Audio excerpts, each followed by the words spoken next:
People TV ವೀಕ್ಷಕರಿಗೆ ನಮಸ್ಕಾರ. ನಾನು ವಿವೇಕಾನಂದ HK. ಎಲ್ಲರಿಗೂ ಶ್ರೀರಾಮನವಮಿ ಹಬ್ಬದ ಶುಭಾಶಯಗಳು. ಶ್ರೀರಾಮ ಅನ್ನೋದು ಭಾರತದಲ್ಲಿ ಒಂದು ಬಹುದೊಡ್ಡ ಹೆಸರು. ಅದು ಪೌರಾಣಿಕವಾಗಿ, ಐತಿಹಾಸಿಕವಾಗಿ, ರಾಜಕೀಯವಾಗಿ, ಧಾರ್ಮಿಕವಾಗಿ, ಸಾಮಾಜಿಕವಾಗಿ ಶ್ರೀರಾಮ ಅನ್ನುವ ಒಂದು ಪಾತ್ರ ಅಥವಾ ಒಂದು ವ್ಯಕ್ತಿತ್ವ ಏನಿದೆ ಅದು ನಮ್ಮೆಲ್ಲರ ಮನಸ್ಸುಗಳಲ್ಲಿ, ಎಲ್ಲರ ಬದುಕಿನಲ್ಲಿ ಹಾಸುಹೊಕ್ಕಾಗಿದೆ. ಶ್ರೀರಾಮ ಅನ್ನೋದು ವಾಲ್ಮೀಕಿಯವರು ಬರೆದ ರಾಮಾಯಣದ ಒಂದು ಆದರ್ಶವಾದ ಪಾತ್ರ.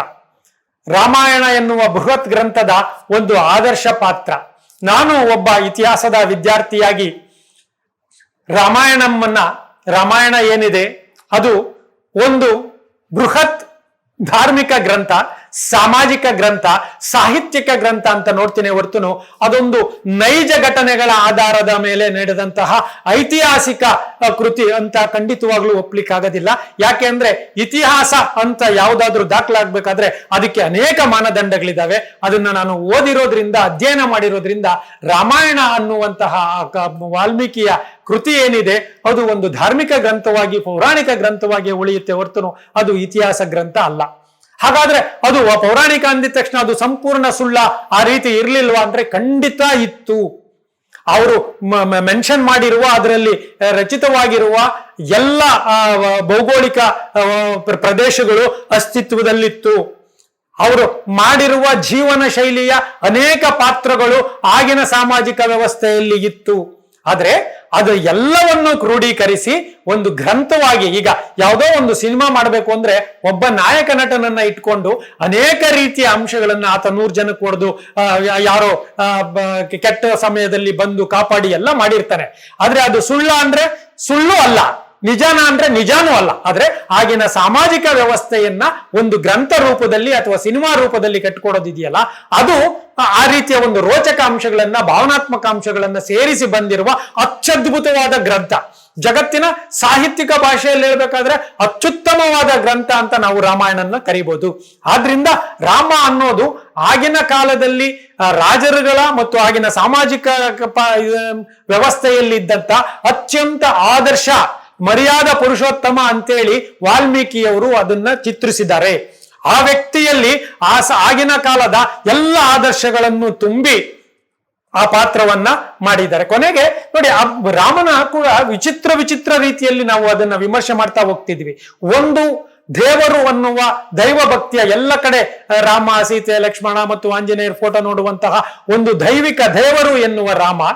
ಇನ್ನೊಂದು ಪೌರಾಣಿಕವಾಗಿ ಆಗಿನ ಕಾಲದಲ್ಲಿ ಒಬ್ಬ ರಾಜನಂತೆ ಇರುವಂತಹ ಆದರ್ಶ ಪುರುಷ ರಾಮ. ಇನ್ನೊಂದು ಅನಂತರದಲ್ಲಿ ಮಹಾತ್ಮ ಗಾಂಧಿಯವರು ಆ ರಾಮನನ್ನ ನೋಡುವಂತಹ ಆದರ್ಶವಾದ ರಾಮ, ಅಂದ್ರೆ ಆ ಒಳ್ಳೆಯ ಗುಣಗಳ ರಾಮವನ್ನ ಒಂದು ರಾಮ ಆಗ್ತಾರೆ. ಹಾಗೆ ಮುಂದುವರೆದು ಕುವೆಂಪು ಅವರು ರಾಮಾಯಣ ದರ್ಶನಮಲ್ಲಿ ನೋಡುವಂತಹ ವಾಸ್ತವ ನೆಲೆಯ ರಾಮ ಆಗುತ್ತೆ.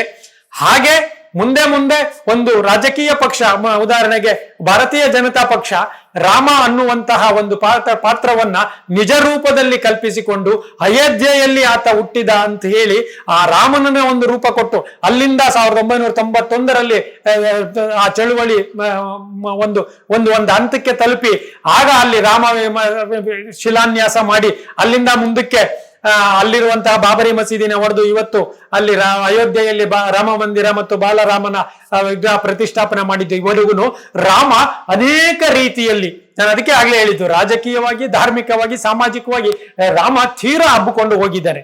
ಆದ್ರೆ ಈಗ ನಾವು ರಾಮನವಮಿ ಏನು ನಾವು ಈ ಸೆಲೆಬ್ರೇಟ್ ಮಾಡ್ತೀವಿ ಅಥವಾ ರಾಮ ಅಂತ ಹೇಳ್ತೀವಿ, ಇದನ್ನ ಆದರ್ಶ ಪುರುಷನಾಗಿ, ಯಾಕೆಂದ್ರೆ ಇಲ್ಲಿ ಆಗಿನ ಕಾಲದ, ಯಾಕೆಂದ್ರೆ ಈಗ ವಿಚಾರಗಳು ತುಂಬಾ ಆಗಿದೆ. ರಾಮ ಕೇವಲ ಆದರ್ಶಕ್ಕೆ ಮಾತ್ರ ನಾವು ಸಾಂಕೇತಿಕವಾಗಿ ತಗೊಳೋದಾದ್ರೆ, ರಾಮಾಯಣದಲ್ಲಿ ಬರೆದಿರುವಂತಹ ಅನೇಕ ಘಟನೆಗಳು ರಾಮನ ವ್ಯಕ್ತಿತ್ವವನ್ನ ಪ್ರಶ್ನೆ ಮಾಡೋದಾಗುತ್ತೆ. ಉದಾಹರಣೆಗೆ ಹೇಳ್ಬೇಕು ಅಂದ್ರೆ ಶಂಭೂಕನ ಹತ್ಯೆ. ಅಂದ್ರೆ ಶಂಭೂಕ ಅಕ್ಷರ ಕಲಿತ ಅನ್ನೋ ಕಾರಣಕ್ಕಾಗಿ ಯಾರೋ ಬಂದು ಅಕ್ಷರ ಕಲಿತ, ಆಗಿನ ಕಾಲದಲ್ಲಿ ಶೂದ್ರರಿಗೆ ಮತ್ತು ಅಸ್ಪೃಶ್ಯ ಸಮುದಾಯಗಳಿಗೆ ವಿದ್ಯೆ ನಿಷೇಧ ಆಗಿರೋದ್ರಿಂದ ಶಂಭೂಕನನ್ನ ಬಂದು ಕೊಂದಿದ್ದಿದೆಯಲ್ಲ, ಅದನ್ನ ನೀವು ಉದಾಹರಣೆ ತಗೊಂಡಾಗೆ ರಾಮಾಯಣ ಆದರ್ಶ ಆಗೋದೇ ಇಲ್ಲ. ಅಥವಾ ಯಾರೋ ಮಾತನ್ನ ನಂಬಿ ಶ್ರೀರಾಮ ಸೀತೆಯ ಶೀಲವನ್ನ ಶಂಕಿಸಿ ಆಕೆಯನ್ನ ಕಾಡಿಗೆ ಕಳಿಸುವ ಕೃತಿ ಏನಿದೆಯಲ್ಲ, ಅದು ಕೂಡ ಆದರ್ಶವಾಗಿ ಉಳಿಯೋದೇ ಇಲ್ಲ. ಹಾಗೆಯೇ ತಂದೆಯ ಮಾತು ಉಳಿಸ್ಕೊಳ್ಬೇಕು ಅಂತೇಳಿ ರಾಜ್ಯವನ್ನ ಬಿಟ್ಟು ಸೀತೆಯನ್ನು ಕೂಡ ಕರ್ಕೊಂಡು ಬಂದು ಕಾಡಲ್ಲೆಲ್ಲ ಹೋಗಿ ಅಲ್ಲಿ ಜನರನ್ನ ಒಂದ್ ರೀತಿ ಅನಾಥ ಮಾಡಿ ಪಲಾಯನವನ್ನ ಮಾಡಿದ್ರಲ್ಲ, ಅಂದ್ರೆ ಒಳ್ಳೆಯದನ್ನ ಮಾಡೋದನ್ನ ಬಿಟ್ಟು ಜನಗಳಿಗೆ ಪಲಾಯನವಾದು, ಅದು ಆದರ್ಶವಾಗಿ ಉಳಿಯೋದಿಲ್ಲ. ಹಾಗೆ ಅಲ್ಲಿ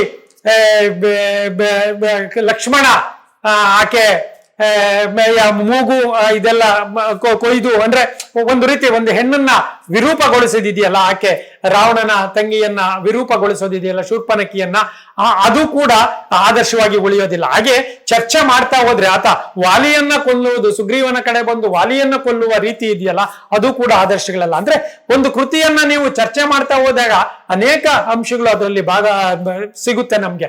ಆದ್ರೆ ನಾವು ಈಗ ಒಂದು ಗ್ರಂಥದಲ್ಲಿ ಒಳ್ಳೆಯದು ಮತ್ತು ಕೆಟ್ಟದ್ದು ಎರಡೂ ಇರ್ತವೆ. ಯಾಕಂದ್ರೆ ಒಂದು ಗ್ರಂಥ, ಒಂದು ಸಿನಿಮಾ, ಒಂದು ಸಾಹಿತ್ಯ ಕೃತಿ ಮಾಡ್ಬೇಕು ಅಂದಾಗ ಸಾಮಾನ್ಯವಾಗಿ ಒಳ್ಳೆಯದು ಕೆಟ್ಟದನ್ನ ಚಿತ್ರಿಸೇ ಮಾಡ್ತಾರೆ. ನಾವು ಅದನ್ನ ಆಯ್ಕೆ ಮಾಡ್ಕೋಬೇಕಾಗಿರೋದು ಒಳ್ಳೆಯದನ್ನೇ.